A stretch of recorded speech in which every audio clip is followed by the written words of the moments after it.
I'm excited to talk to you today about all things gastrointestinal health. So, my first question for you would be to tell us a little bit about how you got into digestive health. Mm. Sure, and thanks for having me, Tiffany. Yeah, you're Um, welcome. yeah, it was some years ago. I was basically in the pharma biotech business. So I was in research and I was in some quality operations and different roles in these companies. But during that time, in my say mid to late 30s, I started having pretty significant bouts of chronic acid reflux. Um, it got bad, and I tried taking some of the medicine, started with Tums, took some PPIs, and I could still feel that I was having a lot of reflux, and it was really troubling. At night, sleeping, it was problematic. I was waking up with aspiration reflux in my lungs and choking, and I was pretty concerned, but I didn't know what to do about it. I didn't know Mhm. what caused it, and I don't think anyone else did either. There was some dogma about that your lower esophageal sphincter muscles that sit on top of your stomach, they're not closing tight or they're relaxing improperly, and that's leading to the reflux. So that was the idea. That idea was 70 years old. Mhm. It was accepted as true, and there was some data on it to suggest that maybe it was right. Using these pressure sensitive probes, they would take measurements, and sure enough, when people reflux, the probes would measure less plus pressure. So it looked like the muscles were relaxing. So nobody Right. questioned it. And I wouldn't have either, except that I just happened to go on a very low carbohydrate diet to lose a little weight. My son talked me into it. We bought a treadmill. And 3 days into this diet, my reflux symptoms were dramatically improved, essentially gone. Wow. And I just thought, that is really strange. Forget about the weight loss. This is Mhm. really interesting. And I got curious about why, because it didn't make sense. How did that tie in with this theory that my sphincter was relaxing? How did carbohydrates play into that? So I did a little research on how each of the food groups were digested: fats, proteins, and carbohydrates. And I thought maybe I can figure this thing out. What's going on here? And it was only really after about 2 days of looking into this that I immediately, a theory, a new way of looking at reflux just popped into my head, because I had worked on a lot of micro organisms. As I mentioned before we were taping the show, my career, my education is microbiology. So I'd worked with a lot of these gut microbes, and I knew they loved carbohydrates as their preferred fuel whenever they could get them, Right. and that they produced a lot of gas. And so the theory was quite simple, is that I was consuming more carbohydrates because I was on an eat anything diet at the time. I had never Mhm. gone on a diet, a lot of carbs, pasta, everything. So I thought, what if I'm consuming more carbohydrates than my 38-year-old or 40-year-old digestion was capable of efficiently digesting? And I was malabsorbing excess carbs, and they were feeding blooms of these microbes somewhere Right. down there, small intestine, large intestine, somewhere down there, making a lot of gas. And that gas was kind of pressurizing the intestines and the stomach, and it was driving the reflux. Forget about the LES relaxation. The pressure Mhm. was driving it. And what's interesting is I really explored this, trying to really, what's wrong with my theory? Um, More and more of the evidence was just very supportive of this way of looking at it. In fact, even these manometry tests I was telling you about with the pressure sensitive tube Mhm. through the lower esophageal sphincter, it looks like it's relaxing when you reflux. But imagine if you had a lot of back pressure forcing this to open, it would look the same way, like Right. it was less pressure. So late at night, I wrote a book with a lot of typos and published that in 2005, and then later on refined it into a better, I guess, more comprehensive dietary, behavioral, and root cause approach. But that's where it started. Was that just that simple idea and the Right. simple observation about dropping some of these carbs and feeling better.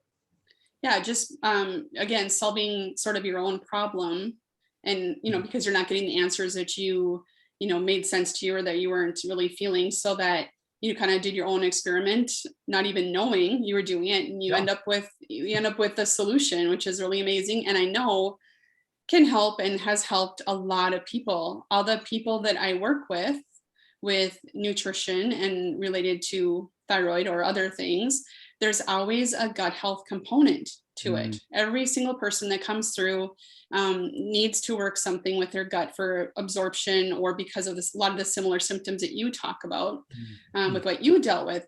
So one of the things, or a couple of things that come up, we'll probably touch on some of these other things too, but one of the things that people come to me that maybe have been already actively seeking help for with their doctors is Sibo, something called Sibo. Can you explain that to us, from your perspective, and kind of explain to us the difference between that and some other gut health conditions that are Sure. common? Mhm. Mm. It's interesting. When I first came up with this idea about carbs and bacteria and gas and fermentation, I I didn't even know about SIBO, Hmm. even though this was 2004, 2005. And that's when um, Dr. Mark Pimentel's lab at Cedars-Sinai, Professor John Hunter in the UK, some of these guys were doing some pretty interesting research about SIBO and connecting it with IBS. And so SIBO refers to small intestinal bacterial overgrowth, where typically in the small intestine, where our own critical digestion takes place. The pancreas is releasing the enzyme, the gallbladder is releasing bile, food's just coming out of your stomach. There's still some stomach acid there. Breaking down the proteins to amino acids, the fats to fatty acids, the carbs to single sugars, so they can be absorbed by these microvilli, the fingers on top of fingers in the Hmm. small intestine, with, importantly, these brush border enzymes that stick off the tips of the microvilli, and they complete the final breakdown not only of disaccharides like maltose and sucrose, lactose, but also they complete the breakdown of starch. So if you damage these little brush border enzymes, you won't be able to digest a lot of these sugars, and you won't be able to digest and absorb starches either. Right. So imagine these bacteria that is there's very few bacteria in the small intestine, especially in the early part, where this digestive process is very active. Now imagine with small intestinal bacterial overgrowth, over 10,000, some people even say over 1,000 microbes per mil is too much in some of these areas. So you have an overgrowth developing there, and it's at least partly being fed by bacteria that normally reside in the large bowel, the cecum, the ascending colon, and so forth, Hmm.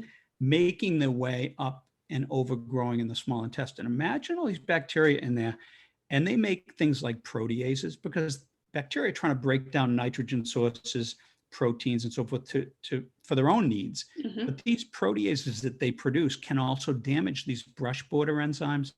Bacteria can cause inflammation with the common bile duct. So you can have all of these kind of problems from too many bacteria there. So that's SIBO. And that's where a lot of people have been focusing, including myself, for the last decade. Uh, Hmm. Once we learn more about that, okay, maybe all these things are SIBO related. However, I do follow the broader research in this area, and some things have been broken out separately because they are different. And one of those is something called IMO. It's intestinal methanogen overgrowth. These are archaea organisms. They're not bacteria. They might look like it under the Hmm. microscope, but it's a separate branch of life. They Yeah. consume hydrogen and they produce methane, which slows transit, can cause constipation. And those microbes are now, it used to be called methane predominant SIBO. Now it's being called EMO or IMO for intestinal methanogen overgrowth. So that's another Okay. one. CIFO is one, small intestinal fungal overgrowth. And this is based on work mostly by Satish Rao, a GI physician and researcher down in Georgia. And he did a small study and showed that some people with unexplained GI symptoms, some had SIBO and others had this CIFO. And of course, it's harder to detect that because you have to take a sample and try to culture it. So that's the Right. fungal piece.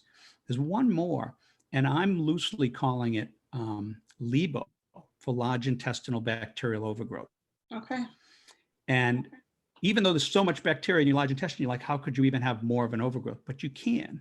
And there's 2 back-to-back studies in 2014 and 15 using smart pill technology that measures the acids that bacteria produce when they're growing, and showed IBS patients had a much more acidic cecum and early small intestine, indicative of bacterial overgrowth. So there's 4 right there.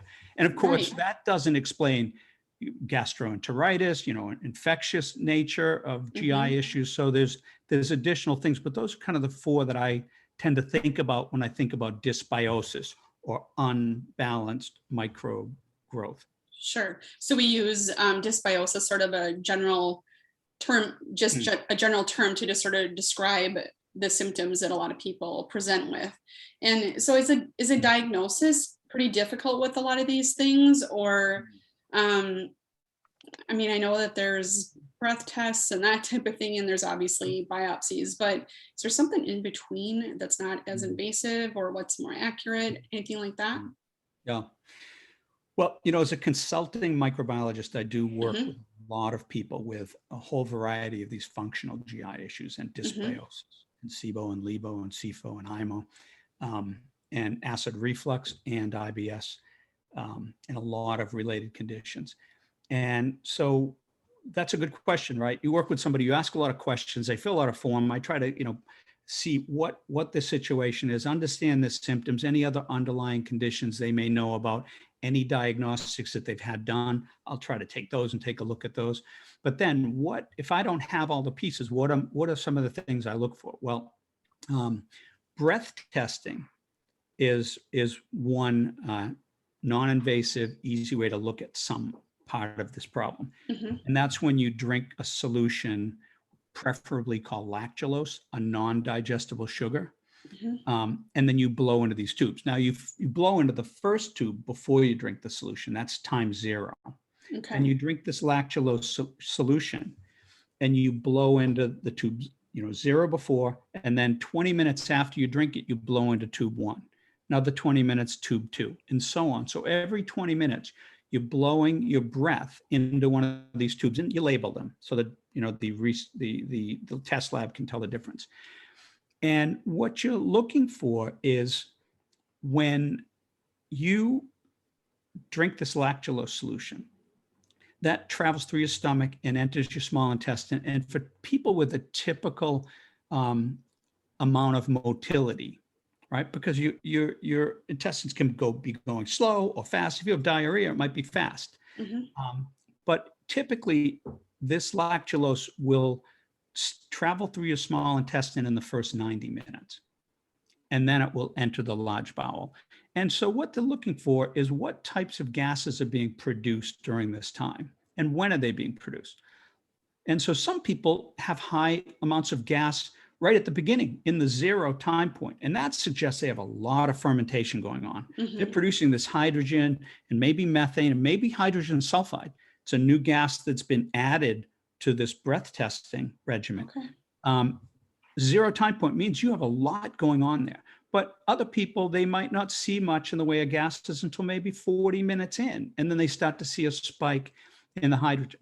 Now, methane is typically high regardless of drinking the lactulose, probably because it's processing this hydrogen from things you ate before.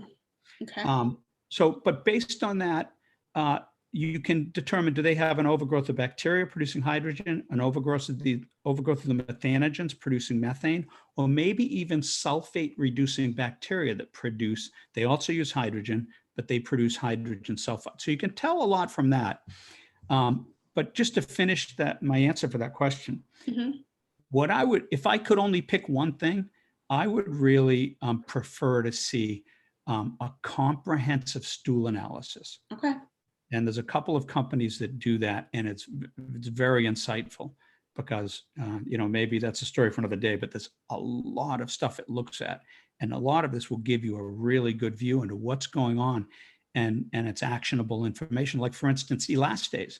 That tells you how well your pancreas is doing. If you have low elastase, you might need a pancreatic enzyme supplement, and also a deeper look into what's wrong with my pancreas. Right. So anyway, the stool test is quite comprehensive. There's a lot of other things you can do, but those are two of the kind of staples of testing. Okay, sounds good. That was good information on that. So when we hear about different terms when it comes to gut health and dysbiosis, we often hear the word microbiome. It's almost like a buzzword at this point, but it tells us a lot. But what is the difference between a microbiome and the term microbiota? Yes, they are used a lot and interchangeably most often. I do it myself. But here's the simplest definition, the difference. Microbiome is a word used to describe the cumulative genes that these microbes in your gut possess. And that's many more genes than what we have together. So it's a very diverse group of genes. And you can learn a lot. What kind of enzymes do they produce that can break? Because most of these genes, believe it or not, these hundreds of thousands of genes are for breaking down complex polysaccharides. Gets back to what we were talking about, these microbes loving carbs. Most of those genes are for that, and they outnumber our genes. You can also look at how many resistance genes do these microbes have? If you've been exposed to antibiotics or even just kind of inherited some of these microbes from others, you can learn. So genetically, you can learn a lot. You can type the organisms based on this RNA gene sequencing, because variability in that gene, but it can still tell you the difference between all these different, 1,000 or more species and then subspecies and strains. So you can learn a lot. That's the microbiome. The microbiota is talking about the collection of organisms themselves. Okay. These are the guys living in my gut. They're the microbiota. And so to get at those, you would have to culture them, and most of them don't grow in culture, which is why people have really turned towards genetic sequencing based techniques to probe what's going on down there. Okay, to see what's really in the gut. Yeah. Okay, so that kind of leads me to a different question. When people, again, kind of a buzzword, probiotics. Everybody wants to take a probiotic, okay? And it's like so commonly talked about now. And so oftentimes people reach out to me and say, what probiotic should I use? Which one is the best one? And I'm always like, well, what are your problems, or what are you struggling with, or what are your symptoms for things like that? Because I have not found that there's one that's a one size fits all. And it can be super confusing, even for the practitioner who does work with things, with this on a regular basis. It's really, I think, difficult to just give a blanket statement of what's the best probiotic. Am I right on with that, or would you suggest something different? I think you are. Yeah, it's a challenging area. I think there's some limitations to what probiotics you can get. Sounds like when you just look at the products, oh my God, soil-based, lactobacillus, bifido, have all these different things to choose from. But really, when you consider these 1,000 species and this incredibly complex collection of microbes in our gut, most of them are anaerobes. They can't tolerate oxygen very well. Fecalibacterium prausnitzii, Akkermansia muciniphila. Some of these important ones live on the gut lining, can feed on the mucus with a lock and key structure, can cross-feed the other microbes, gut lining integrity. There's a lot of kind of important microbes, Bacteroides fragilis, Bacteroides theta iota omicron, one of the most metabolically versatile microbes known to man. You can't get any of those. So you get a collection of soil-based microbes, lactobacillus strains, bifido strains. For the most part, when studies have looked at that, they don't seem to take up residence, because you can imagine your gut is filled with microbes that are already taking up these binding spots. Right. They tend to go through, and any effect they have is going to be a transient effect on their way through. Some people, really look to the studies on specific probiotics and say, aha, this one's good and that one's good. Some of them might be helpful. Bacillus clausii has been shown, at least in one study, right? The work needs to be reproduced, shown that it was potentially helpful in getting Sibo under control in the case of IBS-D, diarrhea predominant Sibo. Lactobacillus reuteri, a specific strain of that, in one study was found to be helpful for constipation. More bowel movements a week, couple more a week, but statistically significant. It also showed a decrease in methane, and we know methane's constipation inducing. So, when I work with people, I look at what's going on with them, and then I look at which probiotic has some studies to back it up that might be at least worth trying. Might not work, but at least it's worth trying. There's some evidence that it could be helpful. Just to show you how challenging this problem is. There's now a lot of fecal microbiota transplantation studies going on, right? All over the world. We know FMT, you flush out your microbes. Sometimes they use antibiotics, but some kind of colon flush, get rid of most of your microbes. And then you come back either with an intranasal tube or the other direction. And they try to instill in you a complete new set of microbiota from a healthy donor, and then see how you do. For Clostridia difficile infections, chronic diarrhea, dangerous long-term, really it can has high morbidity and even some mortality, 90% cure rate or greater with minimal side effects. For a couple of incidents in Boston that happened with an FMT donor pool that had a couple of E. coli type pathogens in it. But other than that, the safety profile has been very good, and it gets rid of C. diff. So it's better and safer if you take the 10,000 foot view compared to antibiotics, which that can be what causes C. diff in the first place. Right. But so it's great for that. But then they started looking at it for inflammatory bowel disease, for IBS, for these different, functional GI issues. And it doesn't work so good so far. In some cases, it was worse than placebo. So when it's worse than placebo, that means maybe it's hurting you a little bit.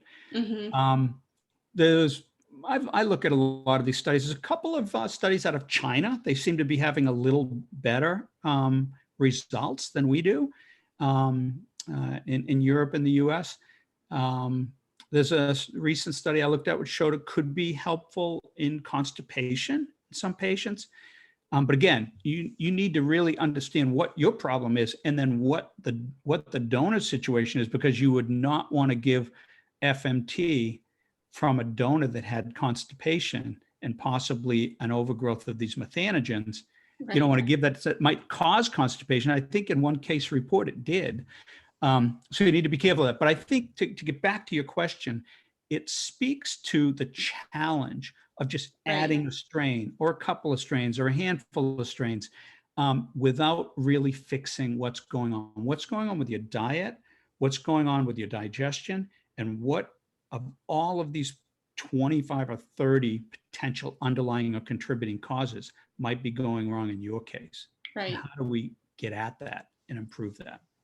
So just to backtrack a second, I'm assuming when you say FMT, you're talking about fecal matter transplant. Yeah, fecal microbiota transplant. Okay. And then with the probiotics, just to finish kind of up on that segment, it makes sense to me that there are times where people will start taking one, and they'll notice a difference. If they stop taking it, they will have symptoms crop back up, the same ones that they had before they start. But I would say most times people don't report anything major in a positive way, but nothing negative. But it's sort of like, they just take it because we think that there's something good going on behind the scenes or underneath it all. And I don't know if there is. I help people as much as I can with that, but it's not something that I think is a hard and fast rule that everybody should be on a probiotic, and you just, kind of reinforce that for me. So thank you for doing that. Yeah. I mean, when I work with people, I tend to promote being in better touch with nature, which is something we've gotten away from a little bit. Because, for instance, all my life I've been gardening, and I have a big compost pile in the backyard. And I started looking at there's some data on a compost pile that uses the same technology to do these gut testing of our gut. And it turns out that, the 7 or 8 major phyla Firmicutes, Bacteroidetes, Actinobacteria, and so forth, Proteobacteria. Those are the high-level groupings of the microbes in our gut. You find those in a compost pile. And you mix the compost in with the soil in your garden, and then you take some, pick some cucumbers and you throw them into salt water and put a lid on it, and you start doing fermentation. Those are the microbes, came from the compost and the soil, got on the cucumber, and now that's turning into your pickles. So some live culture lacto-fermented vegetables, kimchi, sauerkraut, if you make your own pickles as I do, I think is good. Not huge amounts, but some. And eating at least some raw vegetables. Some people have trouble with they have sensitivity to raw vegetables when they're really in the throes of these conditions. But if you can include a little bit of some raw vegetables, you're going to complete that cycle, with nature in kind of a natural way. That's a much more diverse way to help continue to repopulate your gut. Right. Just another endorsement for focusing primarily on whole foods as much as possible, for sure. So then there's been a lot of links to Sibo and other health conditions. Could you touch on some of those? And if you can, explain the connection to some of that? Yeah, there's a lot. I mean, we mentioned acid reflux, right? Heartburn. And that was, there's been a couple of studies that have shown that connection with Sibo, but I hypothesized that some years ago based on these ideas that I was telling you about. Irritable bowel syndrome, Hunter, Pimentel, and others, connection there. But just so many more, whole variety of autoimmune conditions, type 1 diabetes, Sjogren's, just on and on. Type 2 diabetes, not autoimmune, but still linked to Sibo, asthma, the list just goes on and on. I don't know where to begin, but see if I have any notes here on that. Well, can you speak to thyroid condition? Anything. Oh yeah, anything that disrupts your motility, right? As your hypothyroidism, whether it's Hashimoto's or non-Hashimoto's. You can really think of anything that disturbs your digestion, right? Low stomach acid, the connection with Hashimoto's. H. pylori can damage your ability of your stomach to produce acid. Anything that impacts motility. So there's your gastrointestinal infections.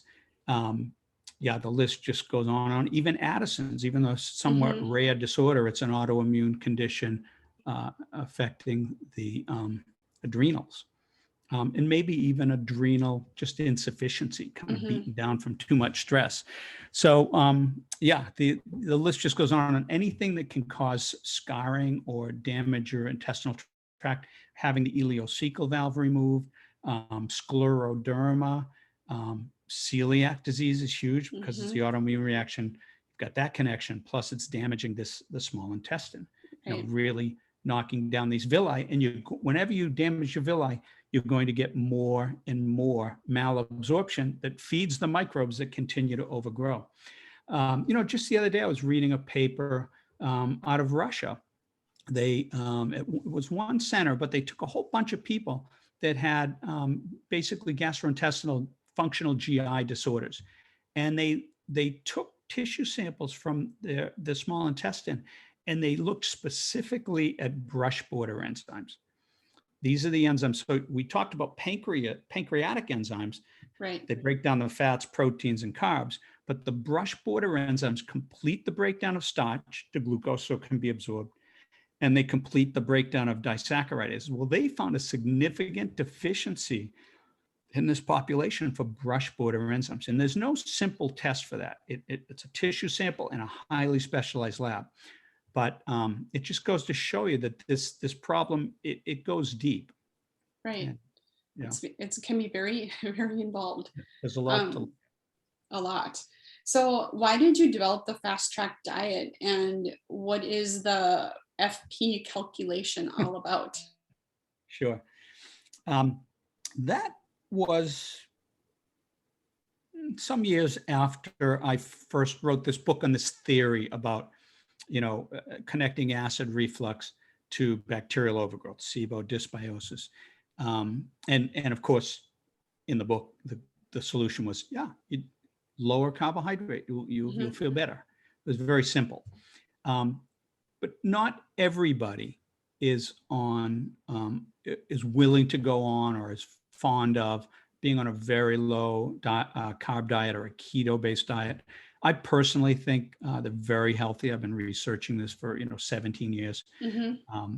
I think it's healthy for most people to be on a very low carbohydrate diet, not necessarily ketosis. And people are different depending on where they come from, where their origins are, their genetic origins. Some might be used to a diet higher in carbs. So I wanted to look at which carbohydrates were most significant in terms of being malabsorbed, not being digested well, and driving these overgrowths. And so I spent a good bit of time looking into that, and I came up with this list: fructose, lactose, resistant starch, fibers, and there's a lot of different types of fibers, and Mm-hmm. sugar alcohols, that because they're not everybody, well, fibers are not digested at all. That's the definition. Resistant Right. starch by definition is not digested. And the other ones, some people are better than others at digesting them, but there's a high level of malabsorption in the population. Lactose and fructose, sugar alcohols, well documented. Right. And so I had this list, and I said, what am I going to do with this list? What's that? How's it going to help somebody by just telling them avoid these 5 types of carbs? So I took 2 more years to kind of crack that nut. And I just couldn't figure it out. But finally, an idea started to come into focus, and that was to use the concept of the glycemic index. Mm-hmm.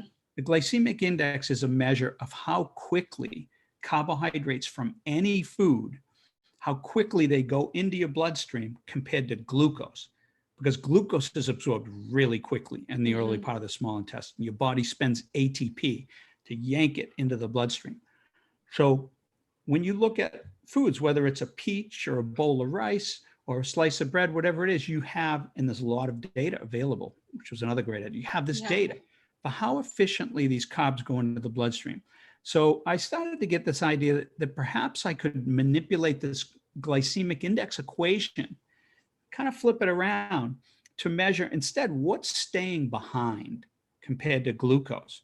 How many of these carbs stay behind and have a potential to be fermented? In other words, a fermentation potential, or that's the FP.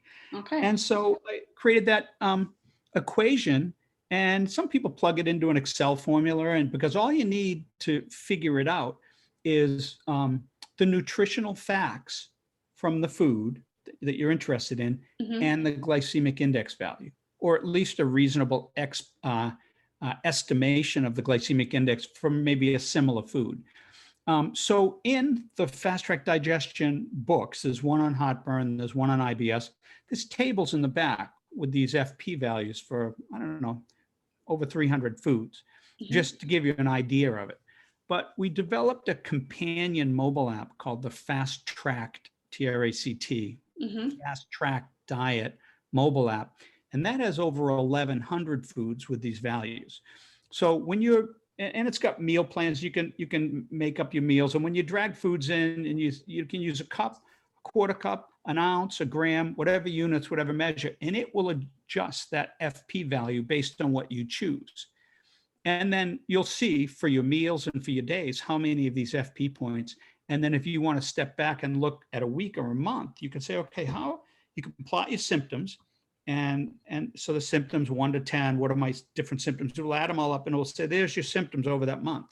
Here's your FP points. You can see, well, are those going together? If they are going together, wow, maybe too much FP and that's driving these symptoms. Or they're not going together, maybe something else is going on and it's not being driven by malabsorption and fermentation.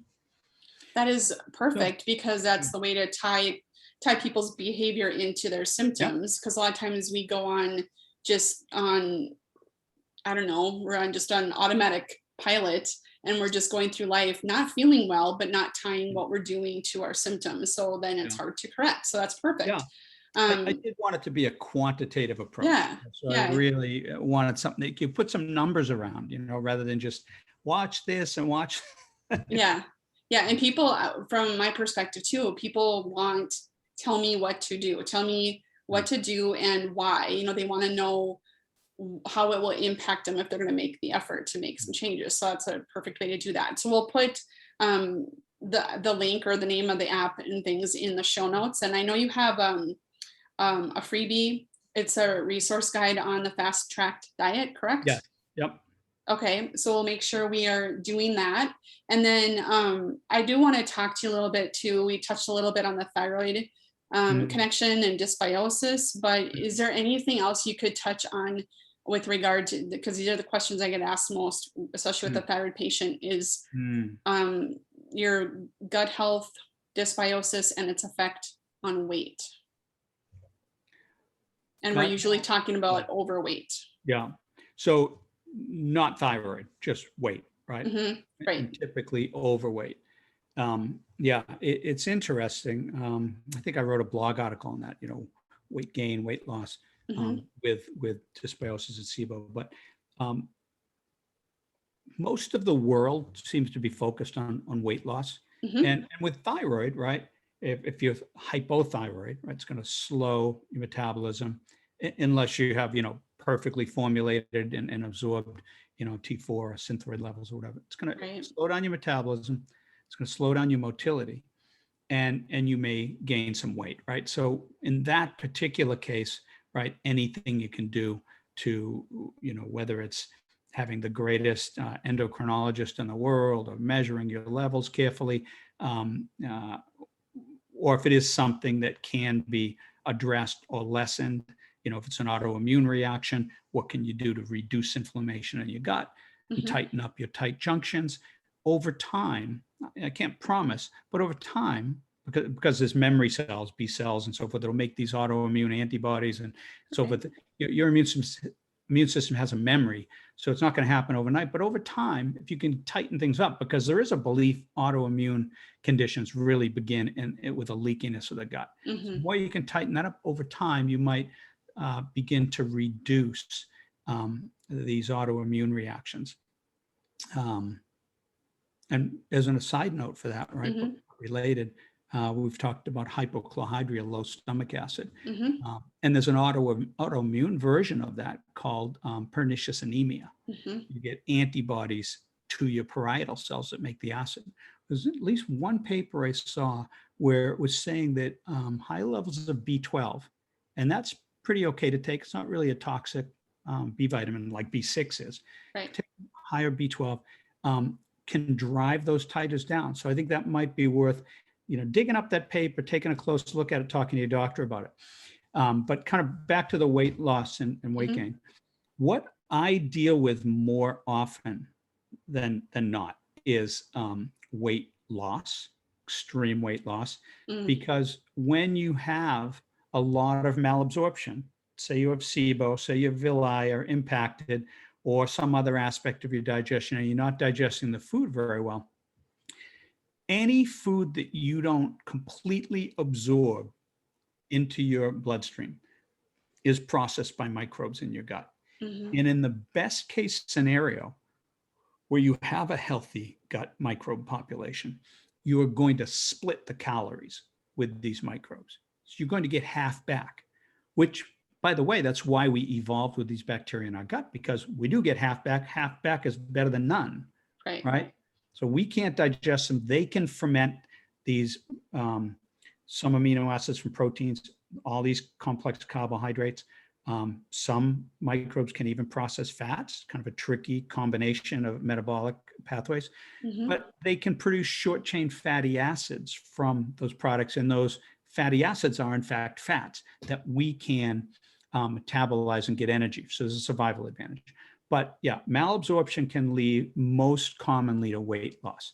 Now, what about your other, and so anything you can do, of course, to address those things, get Sibo under control. So in other words, people that are losing weight and they're like, I need to eat more, I'm losing weight. Okay, hold on, because if you're just eating so much that you're perpetuating these overgrowths, then you might be, that your solution might be part of the problem. Right. You need to at least leave spaces between meals so your migrating motor complex can clear out these microbes. You need to maybe take some L-glutamine, some zinc, some other supplements to, kind of heal or improve your gut. You need to take steps to really get your digestion improved. So that's all along the weight loss problem, which is most of what I deal with. People with gaining weight, of course, if it is thyroid related, anything you can do to address that particular part of it is great. But what about just weight gain in general, whether it's Sibo or not? I'm gaining weight. I have that challenge myself. In fact, I went down and visited my dad yesterday. He's 89, and he was determined we were going to go out for an ice cream. I'm like, I'm glad to go out for an ice cream with you. You can have it. I'm not going to have it. It's like, only we'll know about it. I'm like, I'll know about it. I'm not going to have it. I'm on a diet. So and I recommend for people, for me, and I think for a lot of people, and the studies bore it out, that a lower carb, higher fat, moderate protein diet is a great overall diet for healthy metabolism and for weight loss. So that's my personal bias where I sit and what works for me and what I would recommend if I was working with somebody, along with meal spacing and perhaps, and of course you need to assess people's health with them, some intermittent and potentially prolonged fasting. I've learned a lot about that by reading the works of Jason Fung. It's pretty fascinating. Amazing stuff. I was really quite ignorant. I thought, if you don't eat every day, oh my God, it turns out you don't need to eat every day. And there was one guy that didn't eat for over 300 days, but he had a lot of fat on his body. Right. And it only takes about a half a pound of fat to keep a typical person alive for a day, which is why weight loss tends to be slow. But by the way, fat contains everything else you need, because a lot of these people on extended fast, and there was a study of quite a few people in Los Angeles in the 60s, and they, many of them didn't even supplement. So there are vitamins and minerals in these fat stores as well. There must be. So I learned a lot, and I've done over 3 days so far, but I've also been, not only for kind of weight loss, and it works for that, but also I wanted to understand more about what's the impact on digestive health. Right. Yeah, and so one of the things I'll tell people if they do try some fastings, first of all, talk to your doctor, read Jason, one of his books, Obesity Code is the one I read. Yep. Educate yourself a little bit. And the thing that I needed to be the most careful with, fasting's not that hard, and the hunger pains go away in a matter of minutes. I never knew that either. You just have to put your mind on something else. But what I struggle with, and you have to be careful of, is refeeding. If I go 3 days and it's time to eat again, I'm like, I can't wait. I'm going to make a big meal but I ended up with very soft stools a couple of times by doing that. And so there's a reason that you're supposed to get back into refeeding kind of gradually with a little bit of broth and, so, kind of refeed like you're a baby in a little bit, in a way. Don't make my mistake. Yeah. No, it's really fascinating in how it can sort of reset the gut health. Just by giving a little bit of a break. And you're talking about the hunger pangs and how they go away pretty quickly. And I think that's really key, because people, I've had people go through some of my programs and they are absolutely scared to death that they're going to be hungry. It's an honest fear of theirs, and they're really, really concerned, and they learn that they're not, and that the fact that it will go away, and a lot of it is mindset and just habit. Of course we get hungry for a reason, but just because you have a hunger pain here and there, it doesn't mean you have to run to the pantry every time. Well, I think we get hungry for a reason, because your body wants to pack on the fat in case you don't have anything to eat. Right. Right. Survival mode for sure. Okay. So what I'm going to do is put all the information in the show notes. Are there any other links or anything you want me to talk about, or how can people reach you? What's the best way for people to reach you? Well, almost everything that they might need to talk to me about, including consultations, is at the digestivehealthinstitute.org site. Okay. And so there's a consultation tab, there's a phone number. They can just ring me up. anybody that wants to consult with me, I'll typically spend 20 minutes with them on the phone, no cost or anything, just to talk to them about what's going on and Okay. see if there might be, if I have some idea of what type of approach or program I might recommend for them. So it's easy to get in touch with us. Every day I talk to people, whether they enter a program or not, just to see what's going on. So there's that. I'd also encourage people, if they want to connect with a number of what we call Fast Tract Dieters. They're on a Facebook group called Fast Tract Diet, official Facebook page. There's about 11,000 plus people there. Okay. And they're sharing recipes and telling stories and hopefully not complaining too much. That's not right. Right.